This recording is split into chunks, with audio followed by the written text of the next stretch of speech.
ต่อตอนที่แล้วที่อาจารย์บอกว่าให้เล่าตัวนี้ดีๆมีใครเล่าได้แน่ผู้ใดเล่าได้ก็ถือว่าบ่ธรรมดาถือว่าแล้วว่าหลายคนเป็นปีผู้นั้นเพราะว่าชื่อเบาเด้เป็นปีผู้นั้นก็ยังบ่ชื่อถ้าบ่ได้ชื่อก็สมเสยเอาเว้าคืนตัวนี้แม่น subject pronoun คำแทนนามแทนที่เป็นคำตัวตั้งคำแทนนามแทนที่เป็นหยังประกอบก็ต้องอยู่หลังหรือว่าอยู่หน่อยคันว่าหนังมันว่าแสดงหนังก็ต้องแบบอยู่แบบบ่ได้อยู่หน้าต้องไปอยู่หลังพุ่นน่ะเห็นบ่ I me you we us they ตัวนี้ค่อนข้างยาก they กลายเป็น them him she her it จีได้เนาะแล้วอาจารย์เมื่อวานอาจารย์ใช้คำว่า know I know you ตัวอย่างแต่เมื่อวานโมเมนต์ตัวนี้ I know you เขาได้คำว่า know แล้วลองมาว่าเป็นคำว่าเข้าใจเบิ่งคำว่าเข้าใจไม่ยัง understand มันบอกนะคำว่าเข้าใจมัน understand จริงหนังสืออาจารย์งามคนนี้เด้อนี่โมเมนต์ที่จริงอันที่ปอกนี่ understand สมมติอาจารย์ว่าพวกเขาเข้าใจพวกเจ้าได้พวกเขานี่เข้าใจพวกเจ้าอยู่ว่าจังไดก็ต้องมัน we we understand you ซึ่งว่า you แปลว่าพวกเจ้าก็ได้แปลว่าเจ้าก็ได้ครับ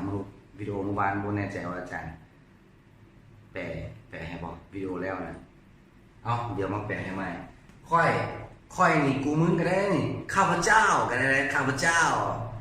เฮาก็ได้เฮาไทยสวรรค์มักว่าเฮาหรือว่ามูคูมักว่าเฮา you เจ้านี่มึงก็ได้หรือว่าพวกซูก็ได้พวกเจ้าก็ได้มีหลายแบบ we พวกเฮาเนี่ยหรือว่า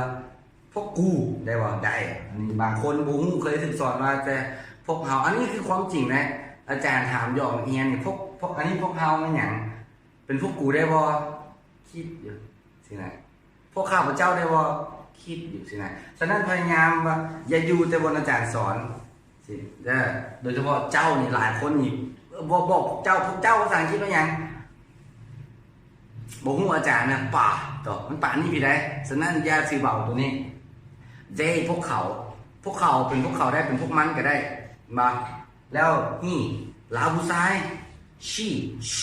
ลาผู้หญิง it มันนี่คือกันเลยแปลคือกันเป๊ะเลยเป๊ะเลยแปลเป๊ะเลยแล้วพิเศษสั่งตัวนี้หน่อยพิเศษหมู่มันบินได้ของโบแมนมันพิเศษต่างหมู่คือเวลาตัวนี้นี่ไปกับเวิร์บพวกนี้นี่มันจะตื่ม s es หรือ ies เสมอต้องจีไว้ว่ามันจะมี s es ies หลักการหรือค่อยว่ากันใหม่คือเวลาที่เราว่าลาผู้ชายนะลาผู้ชายมันดีคมเหงพวกเจ้าคมเหงนี่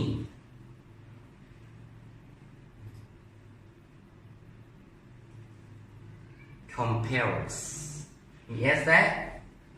เขียนดีhe compels มี s มาก่อนแล้วค่อยว่าไปอย่างจึงใส่ s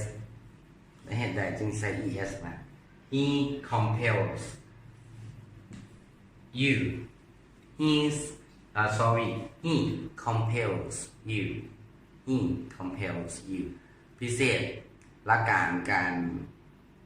ออกเสียงบนหลักการวิธีการออกเสียงแบบเจ้าของภาษาเขาจะนิยมออกเสียงว่า he compels you ไปเลยเราบ่เป็น you